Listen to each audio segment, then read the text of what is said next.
Hey there. Today, we have an interesting problem to tackle. The issue at hand revolves around optimizing data retrieval from a Firebase real-time database. The current code fetches the record count by downloading all information, but we want to reduce the data transferred to save on costs. How can we achieve this? Let's dive into the solution. In the provided solution, it's highlighted that Firebase real-time database returns raw information as it exists, without aggregation capabilities. To get the node count without downloading data, we need to store and update the count within the database itself. This approach ensures efficient data retrieval without unnecessary expenses.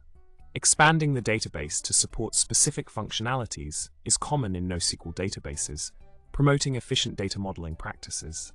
To implement this strategy effectively, it's crucial to incorporate mechanisms like cloud functions for updating node counts dynamically.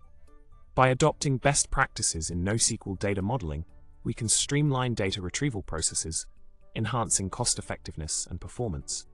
Remember, optimizing data access is key to maximizing resources in database operations. In summary, we've explored a practical solution to optimize data retrieval in Firebase real-time database, emphasizing the importance of proactive data modeling and management. By storing and updating node counts within the database, we can minimize data transfer and enhance operational efficiency. Thanks for watching, and remember to like, subscribe, and share your thoughts in the comments section below.